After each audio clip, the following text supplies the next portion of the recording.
first, that these ancient towers that very few engineers have ever seen, let alone know about or know how to build. And secondly, there were no blueprints of the towers themselves. Their personal blueprints had been lost. They scoured the television or the radio station for them and couldn't find them. So the Klein Tower said they had an engineer who was willing to come and see the towers in the morning, or soon after they had been blown over. And I said, that sounds, I'm not an architect or an engineer, and you all are in an architect firm, and blueprints are kind of critical, right? So, I said to Ted, that seems miraculous. Wasn't it? And he said, yes, it really was. It was a remarkable feat. And he said, but that's not as. And I said, how did he do it? And he said, well, that's really not my story to tell. But I can give you the name of the engineer who did this incredible feat. His name is Tony Fonseca, and I don't have his phone number anymore because this was 20 years ago. This was 1989. And but I know he worked for Klein Tower, and I know his name. So I went and finished the tour, which I'm completely smitten now. I just love these towers, and I've learned more about towers than I thought I would ever want to know. And actually, they're fascinating. I promise you, if you read the book, you will never, ever see a radio tower and ignore it again. You will always look at, what's the design? Yeah, I know about that kind.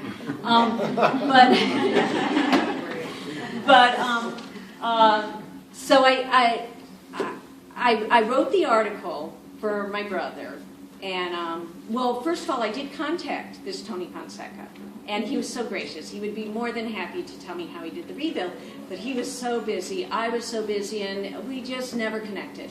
And so I decided I have enough information. I wrote the article without the specifics about the tower rebuild, sent it to my brother, who promptly lost it. I lost it. I think I had a computer crash. A few months later, I'm thinking, John never published that article. That's how he roped me into this, and he never even published that article for me. And that was when we discovered we all had lost the article. 6 years go by, and in the interim, I wrote a bunch of books, become a published author.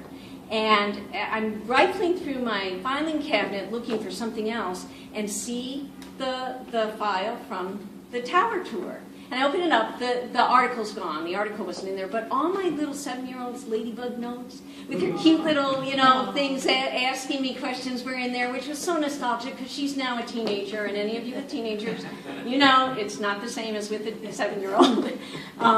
And so I'm remembering that and feeling, and loving it and reading over her notes, and a little piece of paper trickles to the floor, and on it was the name Tony Fonseca. And I thought, I dropped the ball 6 years ago, and I don't know how that tower engineer did that remarkable feat, and I want to know. And so I had to do a bunch of investigative work. I called the number that was on that slip of paper, and he was no longer there, and the secretary did not sound like she wanted to let me know where he was. So I had to do a whole bunch of research, and I tracked him down. He was now the co-owner of his own tower engineering firm called Turris Incorporated. Turris, by the way, is Greek for tower, and don't love that name. I just love that name. I reintroduced myself. He remembered me and said, I want to write a book. I kind of decided at that moment, I want to write a book, and I want to write a book about the tower rebuild, and would you agree to that? And he agreed. Well, so for the next 2 years, I met Tony several times. I interviewed him every few days for about 2 years. I would talk with him. He was always dashing out someplace or another, and sometimes, I'd snatch just 5 or 10 minutes to talk with him, but I went to visit a tower site and while he was climbing and building so that I could learn about the whole process. And in the interim of doing all that and learning about the specifics of the tower rebuild, I found out that not only was he a remarkable engineer, but he was a remarkable human being with a really compelling story. And as an author, here was the best part.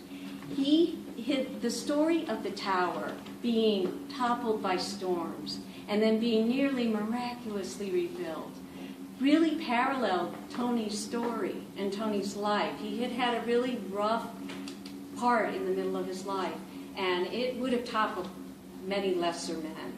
But he really, he rebuilt. He was at a real low point in his life, career-wise, family-wise, marriage-wise, and just kind of felt the world crumbling around him.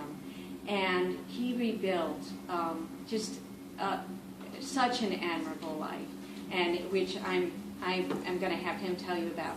But for me, that was lesson number 3 of the Towers, and that was that when you feel like all is lost and it's impossible and you can't possibly rise from this kind of destruction, that you can through faith and family and hope and love and optimism. One of Tony's greatest qualities, which everyone who knows him would agree with, is he is the perennial optimist. And in fact, to prove that, for the cover of the book, my cover designer said, I need a serious picture of Tony, where he's not smiling. I think it'll give the romantic quality. So I told Tony, I don't have any serious pictures of Tony. With Tony not smiling, can you take some? And he actually did have a photographer take some. And I hear his wife say, Tony, it doesn't look like you. And that's what I said, it doesn't look like him, because this is it. Tony smiling is what you always see. So with that, I hope now you know how I met Tony. A lot of you asked me, how did you get involved? Okay, my brother got me involved. And then how did I meet Tony? And why on earth is an artist, a complete non-scientific, non-technological person, writing and loving radio towers? Well, now you know. And now I would like you to meet the tower builder himself, and he can tell you the rest of the story.